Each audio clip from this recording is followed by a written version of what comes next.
Mbote na bino balandi ya Bosolo na politique officielle comme programme. Mais Bosolo TV, la chaîne de télévision, a une audience très populaire à travers la République, pourquoi pas à travers le monde. Vous avez belé, vous avez continué comme ça la confiance, vous avez fidélisé également par rapport à ce que nous donnons comme travail. Nous sommes bel et bien Lubumbashi, comme vous pouvez le constater. Tozali na Esika et à Sika. Oui, Fungwabi na Lubumbashi, ça n'a jamais été depuis l'indépendance. Depuis Mundela Zalati Lelo, Nanu Salamate. Toyebi va supermarché, Toyebi Makamandenge Nandenge Salamaka. Mais pour la première fois, Ndenge na Kinshasa, Tozali va bénéficiaire, il y a extension, il y a Shoprite, où ils en a GB, Ndenge pe to mona rango na Kino Oasis, où ils en a Bandalungwa. Pour la première fois, Lubumbashi va bénéficier na centre commercial au Bomoni Bakomi Golf Mall, place Tozali Awa, na Lubumbashi. Alors, il y a un certain moment, Tozali a un problème, il y a confiance vis-à-vis de Congolais. Vous constatez que ça fait un bon bout de temps, le marché n'y a miné, n'est pas indien, pas sud-africain, pas français, pas allemand, pas chinois, Mikolo d'ailleurs et comme chinois. Mais couper ça congolais, yémo quoi ça la musala nae, c'est comme si ils a perdu à temps, ils ont bois comme bon on a yo, na place et go simbate. Dans le cadre de la recherche et entrepreneuriat, pour te sagibino bosolo na politique, nous sommes là aussi pour encourager l'entrepreneuriat congolais. Il faut tomber ma bateau pour te battre comme un niveau, il y a que ça l'entrepreneuriat. Il y a Bissomoko, il y a Congo, main d'œuvre locale, to exploiter l'intelligence congolaise. Alors, pour ce faire, Toyena Lubumbashi, Bisika Nyonso Boza Gomona, Bogomona, Molo, Tobengi, Golf Mole Ali, mais na Katinango, ba shop Ali et Belé, Bogomona, Ondenge Totambola, Batuna Batubazo exposé Biloko na Bango. Mais qui est derrière cette construction, il y a édifice à Mouneneboé. C'est bel et bien un Congolais. C'est avec lui que nous allons nous entretenir tout à l'heure. Pourquoi expliquer Bisso? La difficulté, la vision et boyeba de quoi il s'agit par rapport à la démarche nyonso za kosala. Ndeko John, mbote na yo. Mbote Papa Sango. Na sepeli tokutani lelo pour la toute première fois à Lubumbashi. D'abord ba impression na yo pour na bosolo na politique un programme otala ka musika mais lelo ekomi réalité pembeni na yo. D'abord eloko ali boso na tomboli na maboko. Ah yo po tomboli ngapi. Na tomboli na. Très bien, ngapi na tomboli. Pona mosala kitoko. OK. Solo na politique aza ko sala pona ko panza sango. OK. Awa na toyoki ki balobi eza bo solo na politique. Très bien. Mais lelo awa bo solo na entrepreneuriat. Bo solo na entrepreneuriat. Très bien. O penza na lingi pe na kuta ba journaliste mususu boye balobi bo solo na entrepreneuriat. Très bien. Musala na yeka ko lukaka ba entrepreneur. Exactement. La kana bango. Exactement. Oye ba makambo nini eza ko tambola na kati na entrepreneuriat ya ba congolais. Alors donc c'est un peu ça et pression na biso pona bo solo na politique lo sako lo kumu pona musala kitoko yona équipe na yo mobimba boza kusala to sepeli penza makasi po toyebi ke na nzela ya bosolo na politique moi musala toza kusala et komona na bato ebele bakoyeba ke pe ba congolais ba oyo baza na mboka ba oyo batangi pe na mboka baza na mwa expérience bakoki pe kosala eloko oyo ba expatrié basalaka po mboka na biso bakonzi oyo baza kokamba biso apesa pe confiance. Très bien. Voilà. Batumsu ba ibioté pour la première fois, ba oza opportunité à Rolanda yo zalani. Nga komona nga John Hagare Atama, naza ingénieur. Voilà. Ozali ingénieur. Naza entrepreneur. Mingi penza naza kubunda makasi pona entrepreneuriat ya ba jeune. Très bien. Voilà. Ozali basé plus na construction.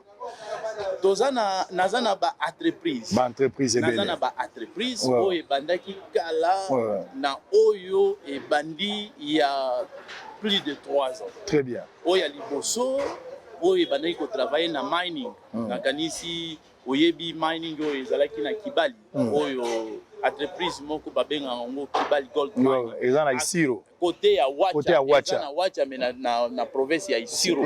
Oyo esika musika tena Durba. Musika tena na kati na Durba parce que Kibali oyo actuellement eza bazobenga ngo na ekomi nani réserve. Non. Poumon. Nani ekomi Bariki Gold. Voilà, actuellement eza Bariki Gold. Donc to bandaki musala kuna lokola bato nyonso lokola bandeko oyo ozomona bango. balobi mais jeune oyo namoni aza na mwa batala mingi aza na mwa makambo mingi est ce que moyen tellement que nazalaki na makambo yango na mutu na makambo entrepreneuriat nalobi mais mpona nini te mpe biso mpe na province makambo yango ebandaki ka na province mpona nini mpe biso te na province tomonaka baentreprise eutaka na Kinshasa baentreprise eutaka na Lubumbashi ekende ezosala mosala mais mpona nini te biso mpe bo toza na région tokoki kosala mpe mwa organisation tosalaka mpe lokola bango mpo toza mpe na mayele toza mpe na organisation ya malamu mpona nini tokosala alors politique ya société wana à l'époque ezalaki kopromouvoir d'abord oyo baza na tous ceux qui sont local kopromouvoir bango kopesa bango makoki mpe chance na komona soki bakoki kosala malamu alors yango wana na occasion ya politique malamu lokumu na Barrick Gold actuellement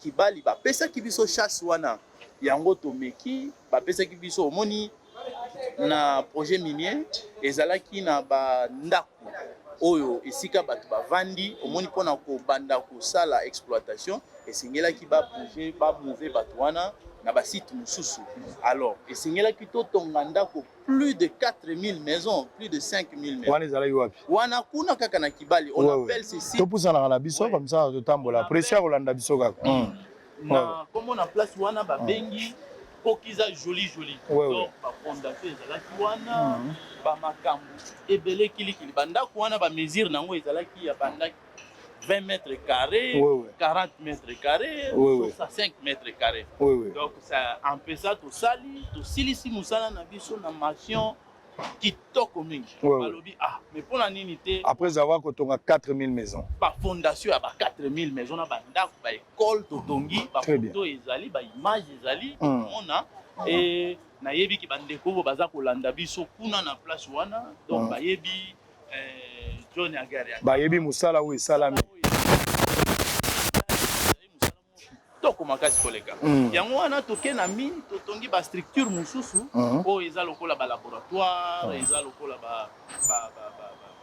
ba ndako oyo bato bautaka na bamboka mususu epana lokola na Afrique du Sud kuna esika soki baza na mine bakosala 3 mois 4 mois bakovanda oyo babengi yango Senior Village na bandako na bato mosusu totonga yango na babiro ya mine toparticipa na baconstruction na babiloko mosusu donc totongi eloko ebele nda yango kuna mosala yango ebandaki kuna alors na 2012 totelema biso ata wa ouais na 2012 na 2013 alors on s'est dit mais makambo yango ebandaki na province yango wana lokolo oyebi ke balobi nini balobi yesu ntango ali ava banda mosala na ye abandaki nano na exactement ake na Samarie ale Jérusalem lelo toza na liloba na Nzambe yango mpe John na makambo na ye abandaki na mwa na Yudea oyo esika Durba oyo oyebi ke esika Kibali ezali esengelaki mpe topanza sango malamu na mosala malamu oyo baentrepreneur congolais bazosala topusani na mboka mokonzi tokomi na Kinshasa yo lokola yo oyebi na Kinshasa na baperiode na baannée wana 2012 2013 mobeko ebimaki esengelaki changer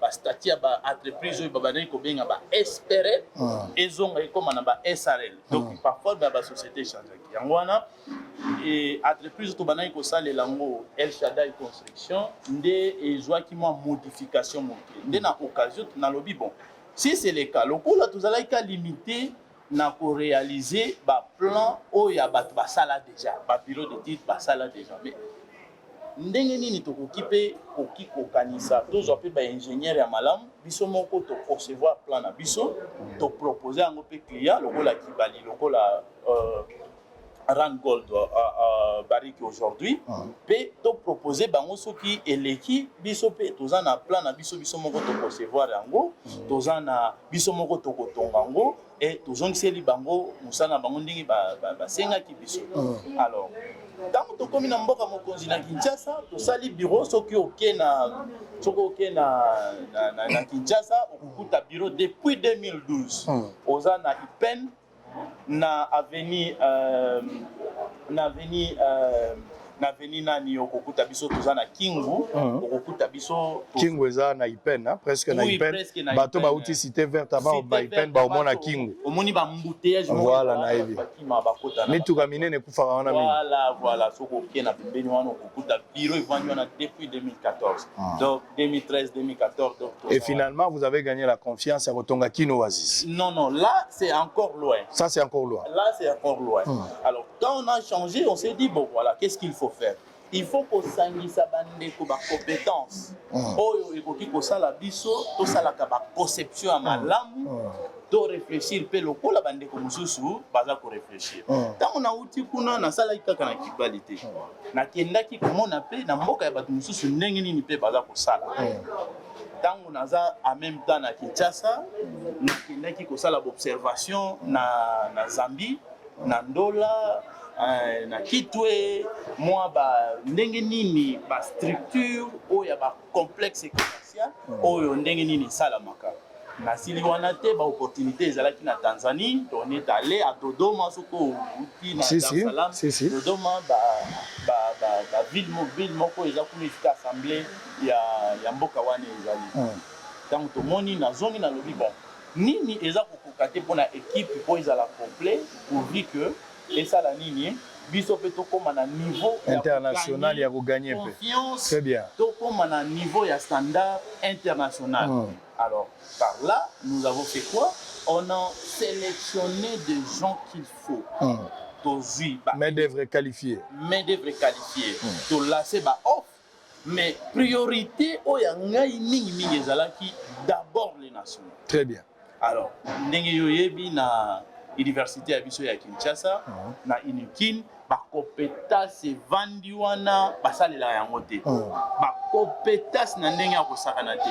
Na polytechnique soko kei na faculté des sciences na économie donc ba compétence eza wana. Ya mondo utiliser la pépinière. Yango nde na ke ntango na ye na kuti ba compétence ya ndenge wana nasala ndenge nini nalobi bon bandeko nayebi ke eza mwa pasi omona jeune moninga na yo jeune aloba gazo yo na mosala proposer yo ozomona ka lokola aventure lokola aventure mo Alex Abso mais lokola pe mwa ba base ezalaki yo babenga yango babenga yango na ndenge ya biso wa mukolo ezobengama na Kinshasa kuna kingankati ouais voilà qui déjà moi base ya kingankati na moi base ya kingankati ezalaki na moi gestion malamu très bien yango sikoyo esalaki ke to planifier année malamu année 2013 2014 to planifier penya makambo malamu to tie ba objectif année 2014 photo sala eloko oyo to préparer 2014 to bana okende alors tango marché tango nakendaki na Zambie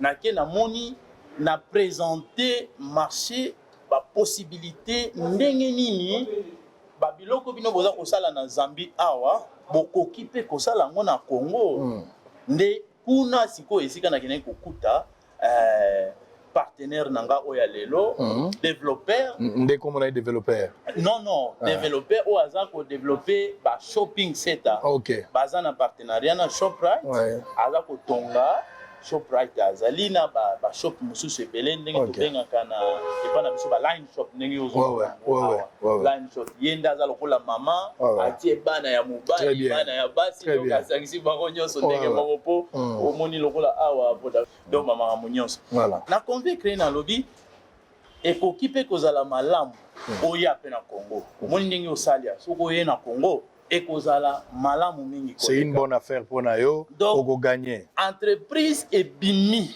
ekili banda olukanini makoki ya komema ba investisseurs basala nini. Ça c'est quelque chose à encourager d'abord. Oui. To memi bango to expliquer bango parce que tozalaki déjà na ba plat bien planifié.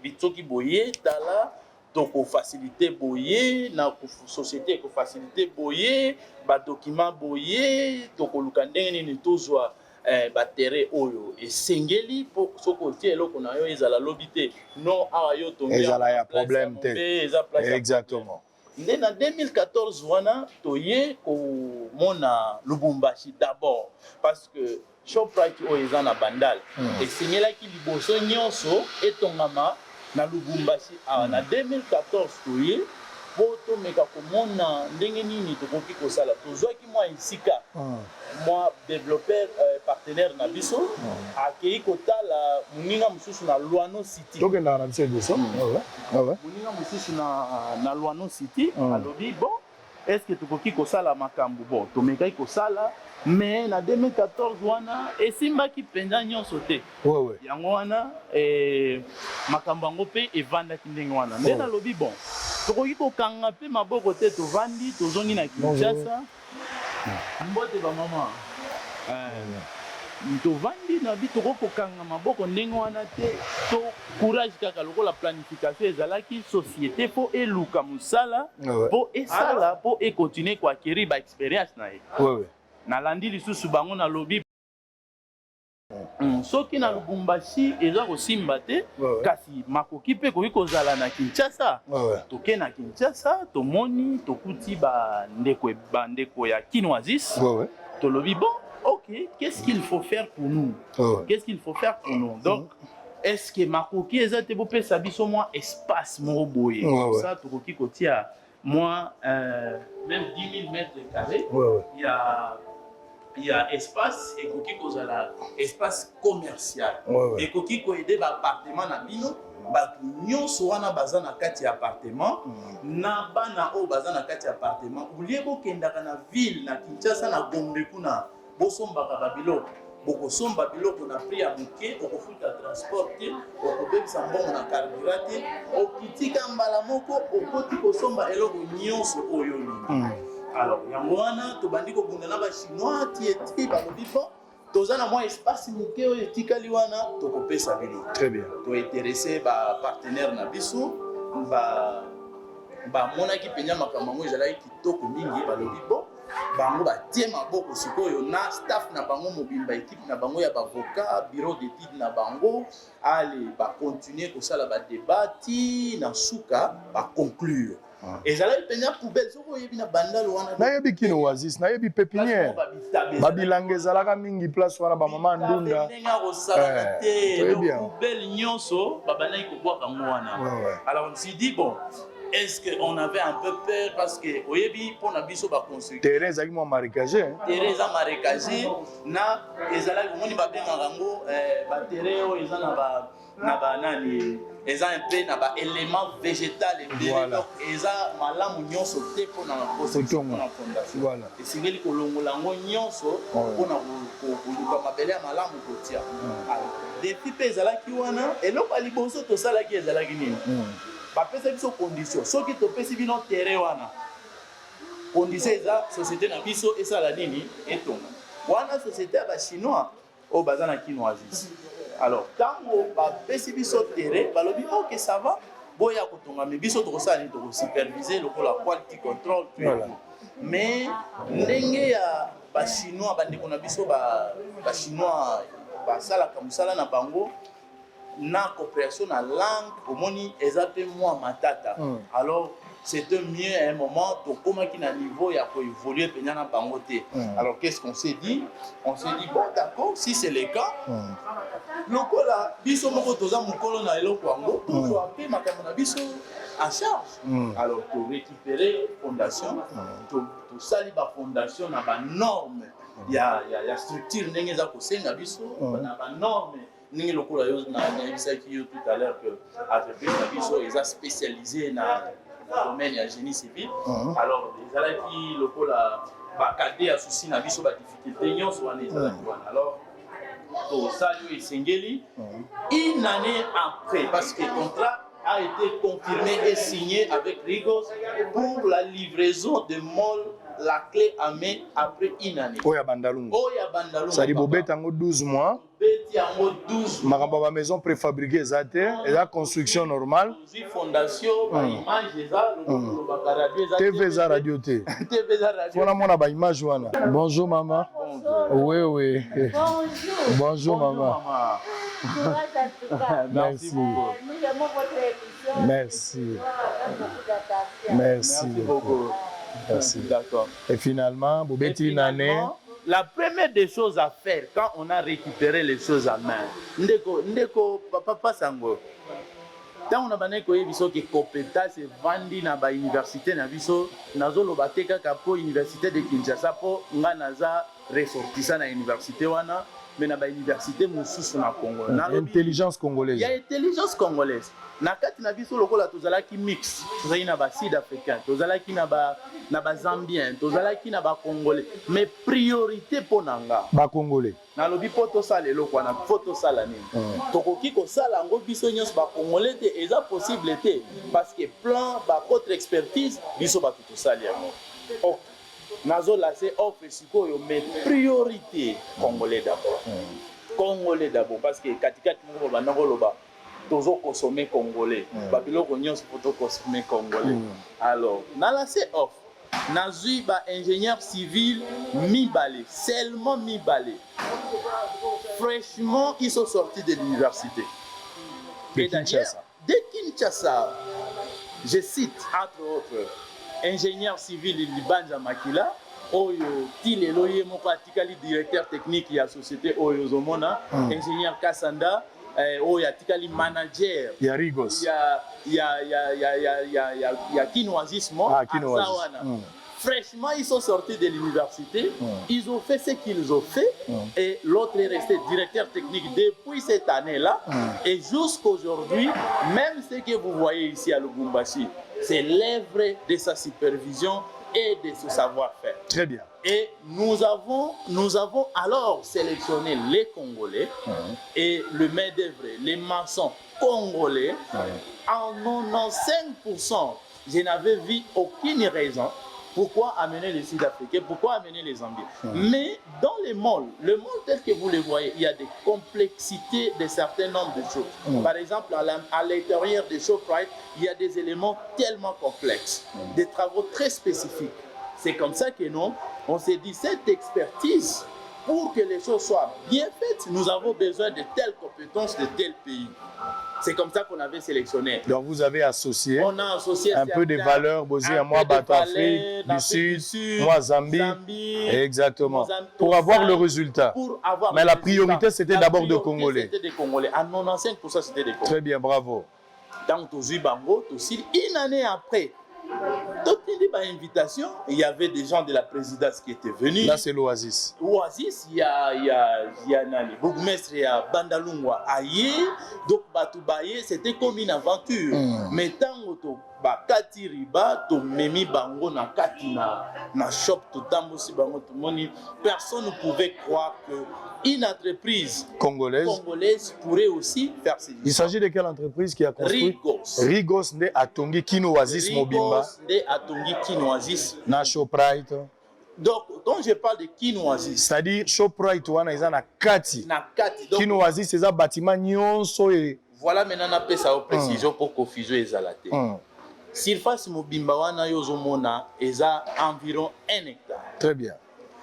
L'espace bâti donc sika batongi ba structure mobimba wana ndenge za komona eza environ 5000 mètres carrés. Très bien. Dans 5000 mètres carrés, Papa Sango, Shoprite attaque client principal, partenaire directement de Kinoisis. Il a environ 54%.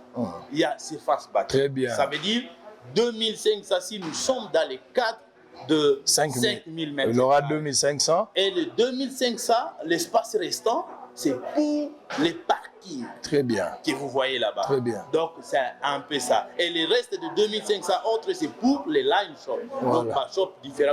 C'est oui, Nayebi. Au moins, la pizza, il est allé. Voilà, je vois. Galito, voilà. Donc, Kitoko. Alors, tant que tu ici, Babiloko, wana, Tembe Koti. Non, entreprise congolaise, non, ils ont bon côté. Alors, pour prouver na bango, nous ne pouvons pas parce que votre savoir de quoi vous êtes capable. Oui, pour bailler ba société moko ya mikie na mboka na biso pour ebima. Faut kaka bino bato a presse. Exactement. Do sala mo makelele moko boye non pour oluka na moyen moko po bimisa ta mutu. Mais ko bimisa na biso mutu ezalaki pona Kinoisis pas tout ça là ba misala pe ya minene kuna na mining ya minene koleka Kinoisis. Très bien. Et belé même mutu paysan et belé bato baye baye. Bato baye baraté. Bosolo akoti likambango. Yango siko yango mwasi andunda foye ba président de la République ayeba fu bayeba. Soki pena ke bayebi pona moi. Non bayebi, bayebi. Mususu soki bimi abi ah non. Oyo pena bakoki ko sala. Ce qui est difficile na vie pour gagner confiance, il faut zala na moi la jurisprudence à biloko gagnant. Donc déjà, par rapport à CV, son bêtis déjà, donc Ingakati na yoza suka. Non, pas Ingakati eza suka, parce que gestion et entreprise, eza ko dépendre na ba projet. Au monde n'engeza wana. Totongi yango, eza te toye kaka kotonga.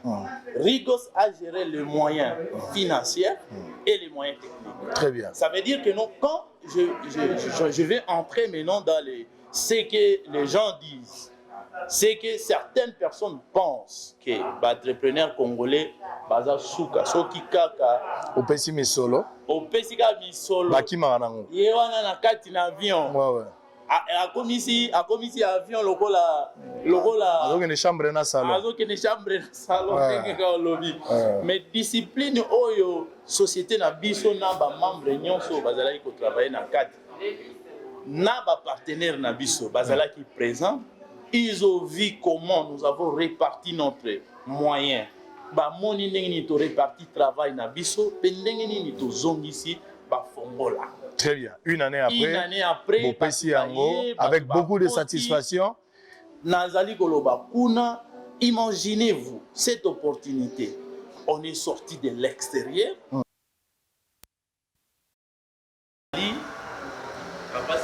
Ouais.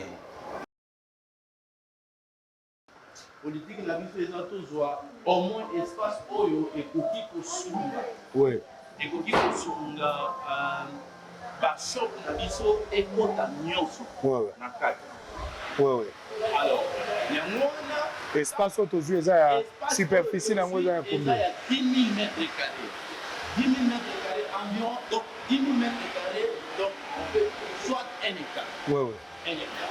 Alors, yango wana tozwi tosali kaka na bandenge na même plan na biso lokola ba dispositif ya terrain ba condition ya terrain ezalaki ndenge moko te lokola ya Kinoisis yango wana tomekaki komodifie plan par rapport na ndenge terrain ebandaki ko se présenter. Alors yango wana surface bâtie toujours surface bâtie toujours tozana 5500 mètres carrés environ et plus ou moins 2500 mètres carrés qui occupe Choprac que vous voyez 2500 mètres carrés. Vous voyez il y a l'espace là où ils ont étalé le produit, tout ça, mais il y a aussi l'autre espace qui est resté au niveau de mezzanine, là où ils installent comme le store. Là où ils installent comme le store. Dans le lobby, on est déjà tous mutambo. Équipe Nabiso, moi, ingénieur Moussoussou, le rôle directeur technique, l'élément majeur, le rôle Nabiso politique Nabiso Ezalaka. Consommant congolais, ceux qui toquent dans la province, comme consommer la province. Vous comprenez? Parce que yo comme mamutu na Kinshasa te pour aya ko développer et si ka pe roi Lubumbashi ba ingénieur pe ya Malonga bazana Lubumbashi ba ingénieur pe ya solo université ya Kitoko bazana na Lubumbashi donc tozui kaka élément important to mimi bango mais tout le reste ba ingénieur oyo c'est-à-dire la même démarche, la même stratégie Salamaki na Kinshasa pour reproduire exactement la même chose pour avoir le même résultat. Quelle est la différence? On a la différence. Kinshasa, c'était 100% disons 90 à 95% presque chinois, disons. Vous comprenez? Mais maintenant nous quittons parce que Kinshasa on ne peut pas prendre exactement. On ne peut pas prendre aussi main d'œuvre à Kinshasa d'autant plus que Balouchoua peut bazali. Voilà, c'est ça la politique qu'on a utilisée. Nous avons pris seulement les éléments majeurs du projet comme le directeur technique, comme les autres services très spécialisés. C'est comme ça que nous avons amené. Mais tous les ingénieurs qui ont eu à participer, à concourir dans ces projets sont des Louchoises. Très bien. Et nous avons donné la chance à tout le monde. Et ce n'est pas seulement que nous engageons d'une manière directe. Il y a aussi des sous-traitants qui viennent. Par exemple, le vitre que vous voyez ici. Les maçons qui ont eu à concourir, ce sont des entreprises, par exemple les carreaux que vous voyez. Ce sont des entreprises qui ont eu à présenter leur offre. Et puis ils ont gagné la confiance. Ils ont gagné le marché et Rigos les a laissés évoluer avec le projet. Très bien. Et une année après, moi je pense, eloko moko na bosani moke koyebisa yo ntango covid eyaki mais ekomi mwa motu mpasi ozoka na france balobi moto akufi 5000 en temps omoni biso toza sadi bare ya batravaux ebele esalami nanu te wana toza na bapikose ya kobanga po tokokaka liwa bongo te non toza babatu soki otangi na banini ya babatu to batu d'abord a besoin ya vie molai ozokomprendre biso mpe ezosala mwa malamu nyonso te bandeko nyonso ko bazalaki na étranger tozali na bango bakendaki déjà sikoyo biso totikali biso tokata projet ou bien tocontinue deux situations soki tokati na Lubumbashi son projet esengelaki ezala déjà depuis 12 ans ezalaka te parce que moi problème ke balingi bameka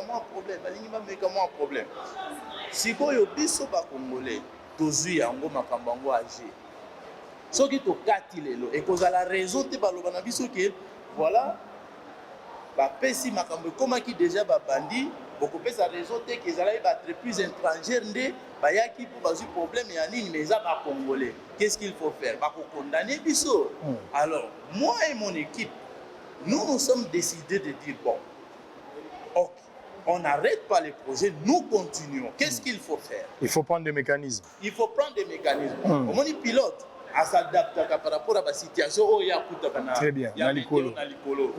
Alors, tu vois, tout responsable, tout manager, les managers ou les directeurs généraux ou les CEO de l'entreprise, ce n'est pas les fonctions où Moutavandi, un bureau climatisé, c'est justement pour résoudre les difficultés pour faire sa solution à ma problème. Exactement. Alors, quand je dis à mon équipe, écoute, ici, nous prenons les risques de notre vie. Alors, moi, je vais proposer dans les systèmes, même si ce n'était pas prévu, on engage les médecins, on amène l'équipe médicale, on sait de notre équipe, pour que pour veiller les colonnes travailleurs, pour veiller les colonnes pour que tu continues Moussala, tout en gardant des mesures barrières. Très bien. Alors finalement, vous avez fini.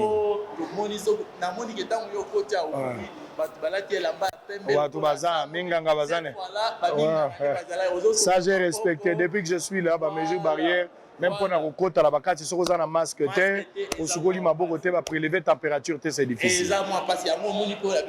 Donc, regardez. Ouais, merci. Ouais. Alors, tu as suka.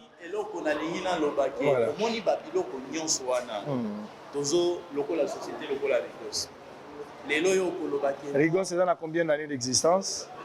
Le quoi dans la société civile va modification c'est la situation. Rigos création d'angos ça c'est la 3e année. Très bien. Mais quand même la personne de John est restée la personne de l'entrepreneur qui fait qu'aujourd'hui on ait aussi des structures telles que nous les voyons. Il a eu à contribuer à des négociations pour amener convaincre un partenaire exactement vers notre pays, c'est quelque chose de plus. Alors, et que nous devons encourager ces genres d'actes. Alors, actuellement, vos bureaux se trouvent au Sobalingiba Monanabino. Comment vous contactez? Maintenant, là, pour nous retrouver, c'est simple. Vous voyez, au moins, il faut qu'on ait un iPad. Na Kingu. Na Kingu, wana. Donc, on a vu ça dans l'avenue Nyoka, numéro 36. Donc, ou carrément, on passe sur Balegi Nabosolo TV, c'est facile. On va faciliter le contact. On a mis na avenue Kingu, au moni avenue Nyoka numéro 36. Donc, mon administration, mon bimba, donc, il y a très bien.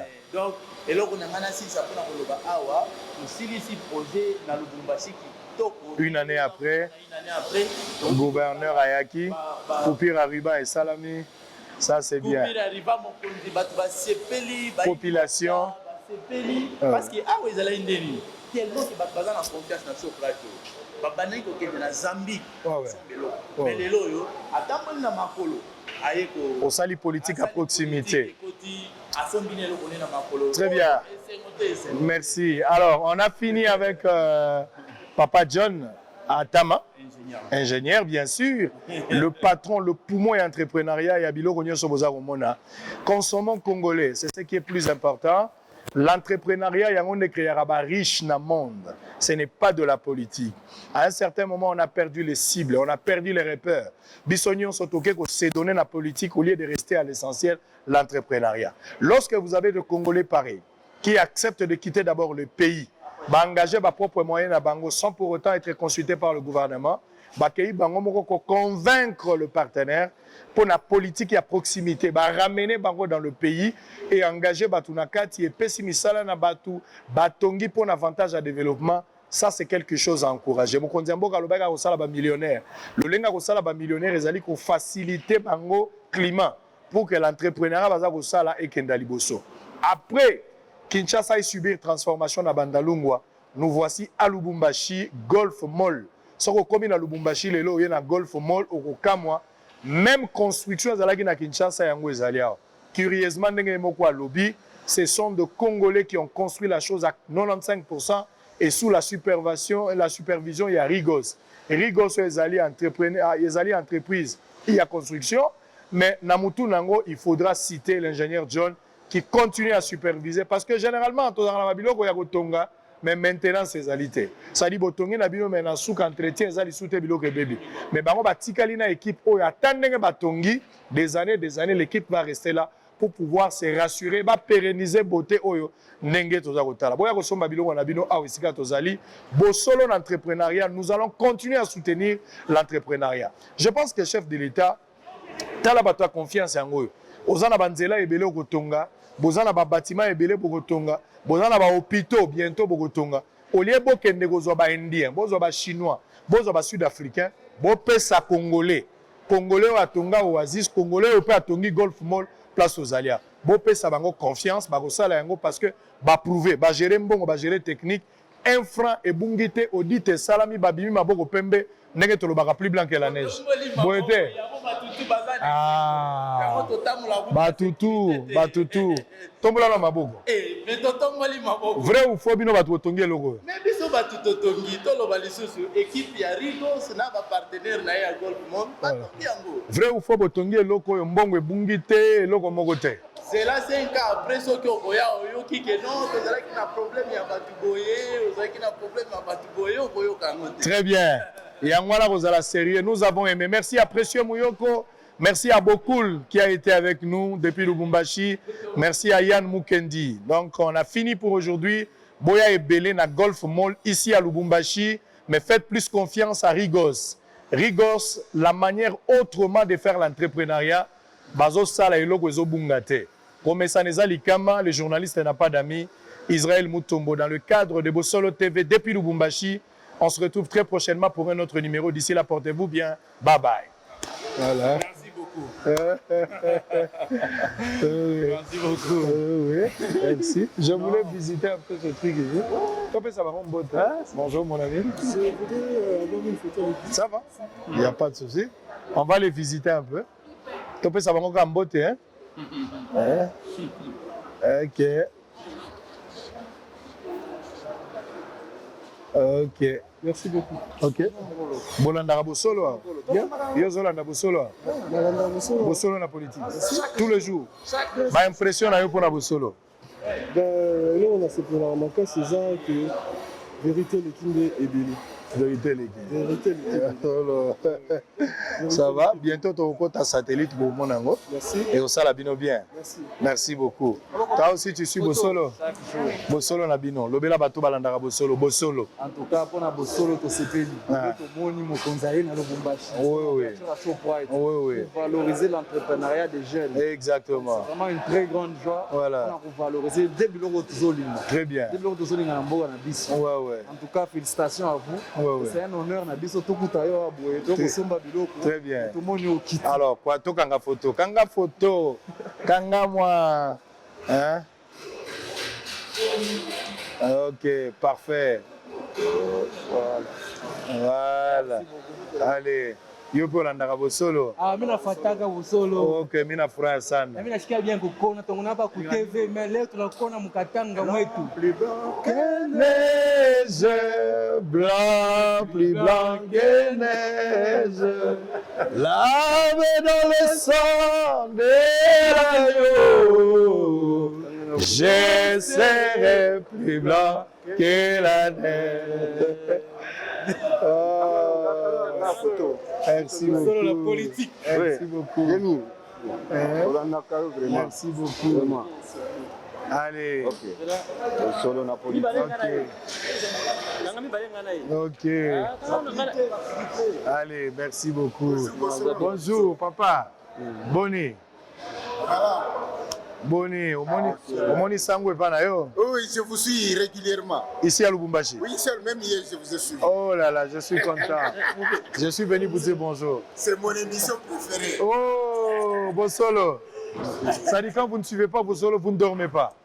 Même si je suis en ville, j'ai fait tout pour rentrer rapidement à la maison. Oh. Comme hier, je suis arrivé quelques minutes avant Bosolo. Oh, je suis très content. On est venu vous dire bonjour à Lubumbashi. Ok, merci, enchanté. Merci beaucoup. Merci beaucoup et tout. Ok, staré.